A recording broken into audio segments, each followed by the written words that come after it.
kita kan media cukup sering ya berinteraksi sama Nikita, dan kita melihat perubahan Nikita yang tadinya segitu barbarnya sekarang bisa mengontrol emosi. Apa sih yang membuat lo bisa menahan emosi lo, tidak teriak-teriak lagi? Anak gue makin besar.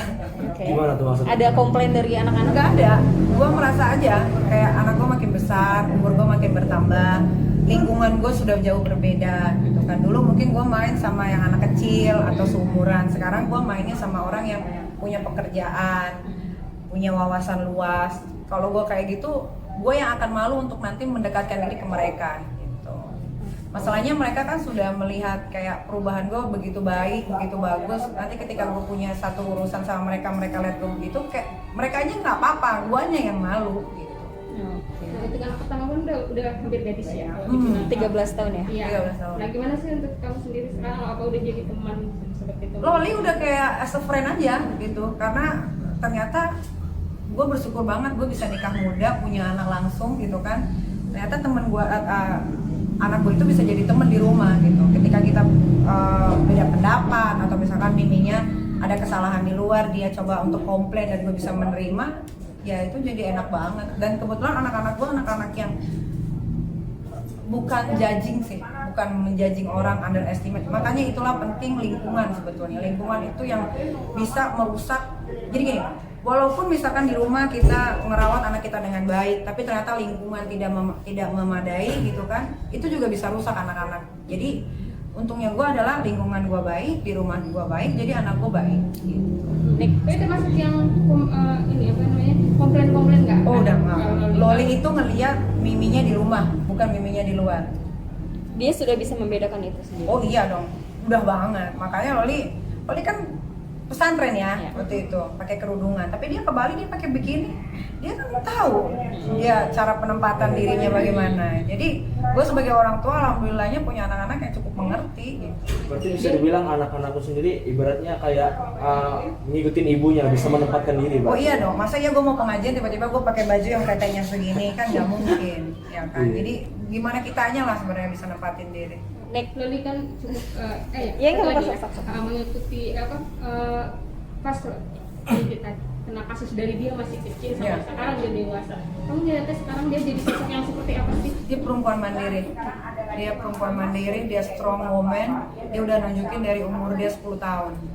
apa yang dia... Jadi ya dia bisa melakukan segala sesuatu di rumah sendiri, kecuali dia udah benar-benar stuck banget baru dia minta tolong miminya. Kalau miminya juga ternyata stuck juga, baru minta tolong yang lain.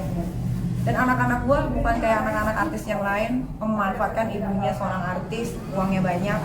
Anak gue justru tidak pernah mau dikasih barang branded, justru gue yang kegilaan barang branded untuk anak-anak gue gitu. Bahkan Loli ada pernah terima satu hadiah dari gue dan dia nggak mau. Apa? Mobil. Alasannya mungkin? Di uang, taruh aja di tabungan Mi, nanti aku mau kuliah di luar. Untuk pendidikan dia. Iya. Berarti dia lebih memikirkan masa depan dia dibanding kesenangan Jadi saat. kan di rumah tuh gue anak satu gue kasih satu mobil kan. Terus gue dalam pikiran gue mungkin Loli iri tapi dia nggak mau ngomong. Gue pesenin gitu kan, nih Loli suka ini nggak mau nih, mau nanti aja buat sekolah Loli di luar negeri. Makanya gue untuk melepas dia nanti kalau dia udah cukup umur untuk luar negeri, gue nggak akan ragu karena dari segi agama dia udah megang gitu kan. Terus dia bisa lihat bagaimana miminya ngebesarin dia. Dan gue juga nggak pernah bawa laki di depan anak-anak gue gitu. Jadi dia udah tahu lah harus berbuat apa. Jadi alhamdulillah lah, maksud gue rezeki bisa datang dari mana aja. Makanya gue tuh selalu bersyukur sama Allah. Oh ternyata Allah dulu ngasih gue masalah banyak banget yang bertubi-tubi berapa tahun yang lalu. Oh ternyata ini ya hasilnya gitu. Jadi gue sekarang tinggal ngambil hasilnya aja dari bisnis gue juga alhamdulillah. Walaupun lagi PPKM tersendat-sendat sedikit tapi ada lah duitnya gitu.